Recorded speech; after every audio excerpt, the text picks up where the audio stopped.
Welcome to Man Does Tech, where I solve the problems you didn't even know you had. In this video, I will explain how to make sea moss gel. First, let's prepare your sea moss. Begin by rinsing the dry sea moss under cool, running water for several minutes to remove any sand or ocean debris. After a thorough rinse, place the sea moss in a bowl and cover it with fresh water. Allow it to soak for at least 4 to 6 hours or even overnight until it becomes soft and expands considerably.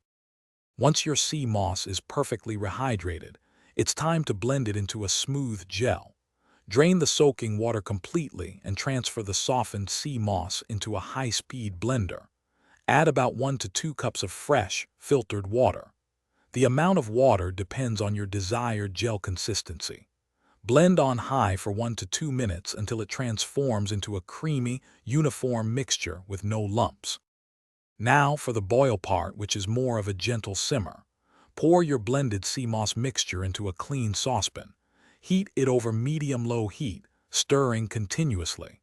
You'll want to maintain a gentle simmer, not a rolling boil, for about 15 to 20 minutes. This process helps to further break down the sea moss and achieve that perfect gel consistency. Keep stirring to prevent sticking. After simmering, remove the saucepan from the heat and allow the sea moss gel to cool down completely at room temperature. As it cools, you'll notice it thickens even more, reaching its final desired consistency.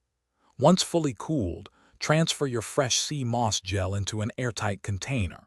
Store it in the refrigerator, where it will remain fresh and potent for up to 3 weeks, ready for daily use.